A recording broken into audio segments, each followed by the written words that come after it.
पिताजी, आप इतनी देर रात को इस कमरे में हैं। क्या आपको कुछ चाहिए? पिताजी ने मेरे सवाल का कोई जवाब नहीं दिया। चुप रहते हुए वे धीरे धीरे मेरी ओर बढ़ने लगे। अपने पिता को उस तरह अपनी ओर आते देख मैं थोड़ा चौंक गया। मुझे समझ नहीं आ रहा था कि वे अचानक चुप क्यों हो गए थे और इस तरह मेरी ओर क्यों बढ़ रहे थे। जैसे ही मैं बिस्तर से उठकर अपने पिता की ओर बढ़ने लगा, इससे पहले कि मुझे कुछ समझ आता कि क्या हो रहा है, मेरे पिता। नमस्ते मेरे प्यारे दोस्तों, सब कैसे हैं? मैं आपकी प्रिय आपू हूँ। हर दिन की तरह आज भी मैं आपके लिए अपनी जिंदगी से जुड़ी एक अनोखी सच्ची कहानी लेकर आई हूँ, जिसमें मेरे सौतेले पिता शामिल हैं।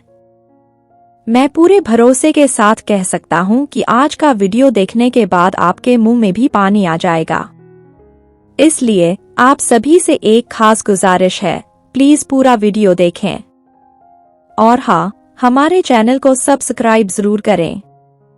आपके सहयोग से मैं आपके लिए रोज ऐसी कहानियां लाता रहूंगा। इसलिए कृपया हमारे चैनल को सब्सक्राइब करें। बिना किसी देरी के आइए कहानी पर वापस चलते हैं।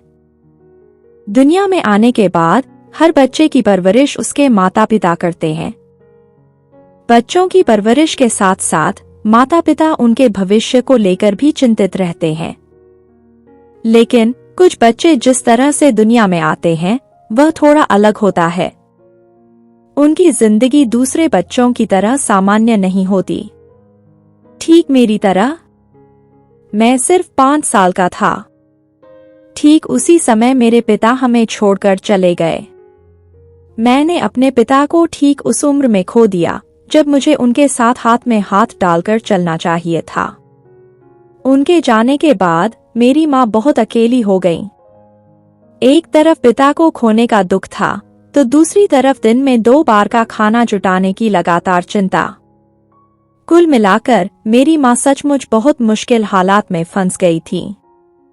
उनकी ज्यादा औपचारिक शिक्षा दीक्षा नहीं हुई थी, इसीलिए वह परिवार की मदद के लिए काम करने के बारे में सोच भी नहीं सकती थी। ऐसे मुश्किल समय में अपनी माँ का साथ देना मेरे लिए भी नामुमकिन था, क्योंकि मैं तब सिर्फ 5 साल का था। इस बीच मेरे पिता के गुजरने के कुछ ही समय बाद मेरी माँ के लिए दूसरी शादी के प्रस्ताव आने लगे। हालांकि उन्होंने किसी भी प्रस्ताव को स्वीकार नहीं किया, क्योंकि वह मेरी देखभाल करना चाहती थीं। उन्हें इस बात की चिंता रहती थी कि अगर वह चली गई तो मेरा क्या होगा। लेकिन सच कहूँ तो मेरी माँ शादी के प्रस्ताव को ज्यादा समय तक मना नहीं कर पाई, क्योंकि हमारे परिवार की आर्थिक हालत और भी खराब हो गई थी। इसलिए आखिरकार वे दोबारा शादी करने के लिए राजी हो गईं।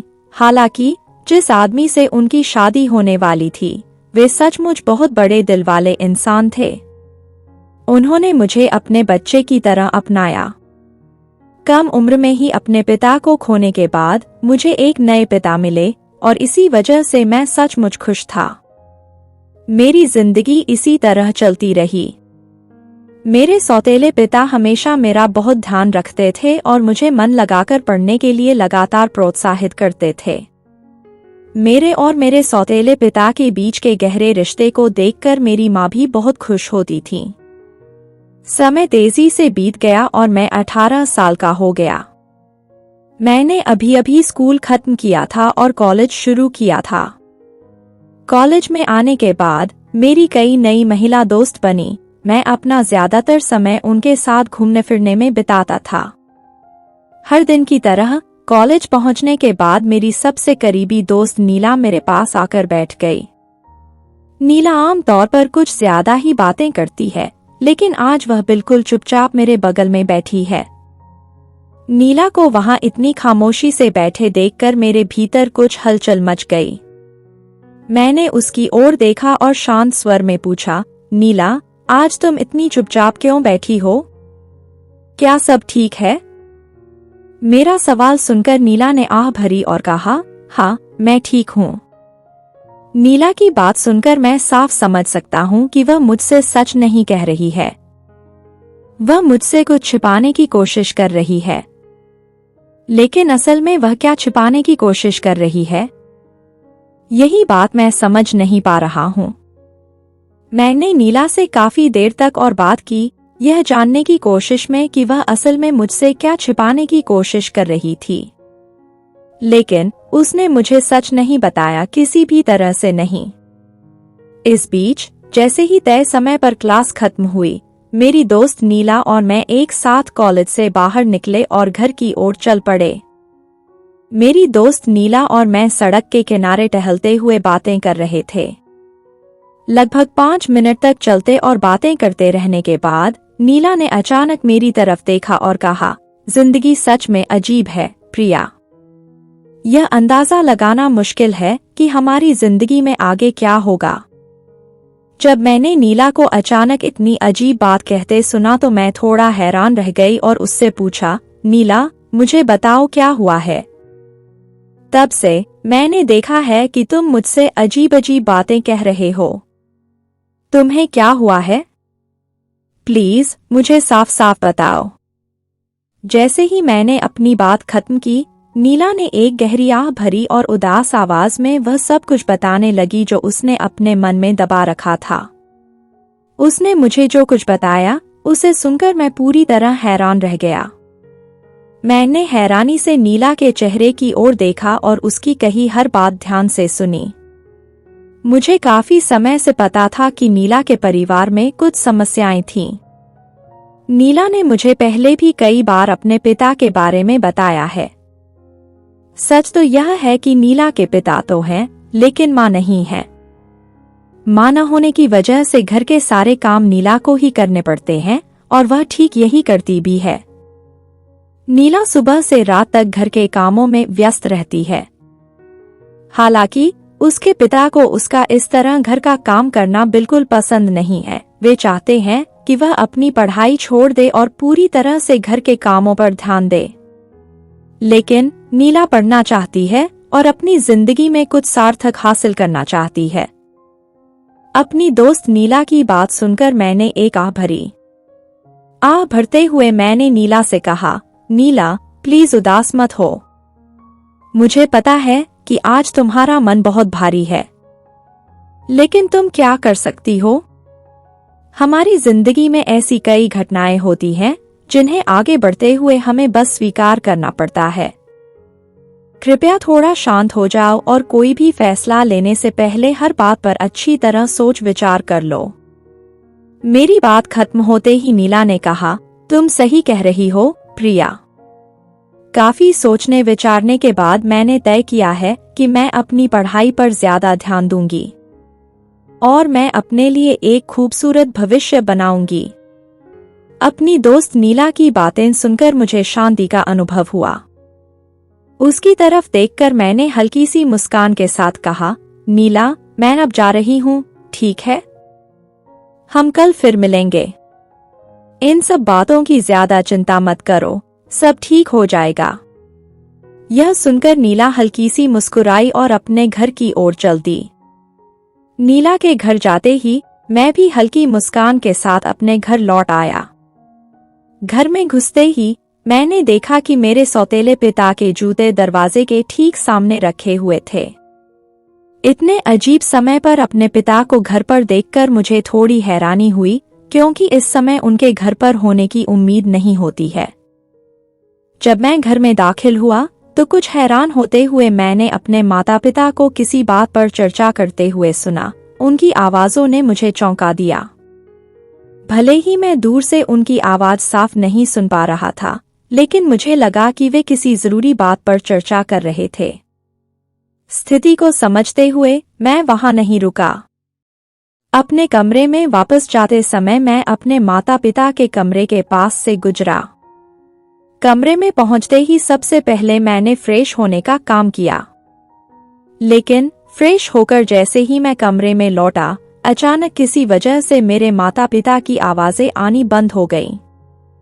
जैसे ही मेरे माता पिता की आवाज आनी बंद हुई, मैं कुछ हैरान होते हुए अपने कमरे से बाहर निकला।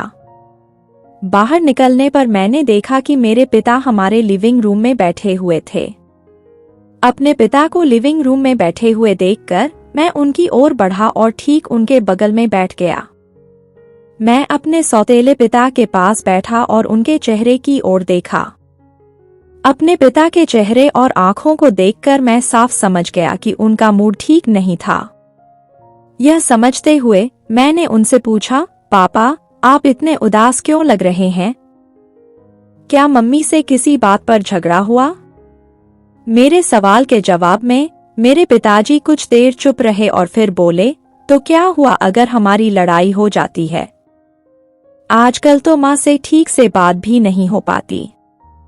वह बिना किसी वजह के मुझ पर गुस्सा करती है और ताने मारती रहती है।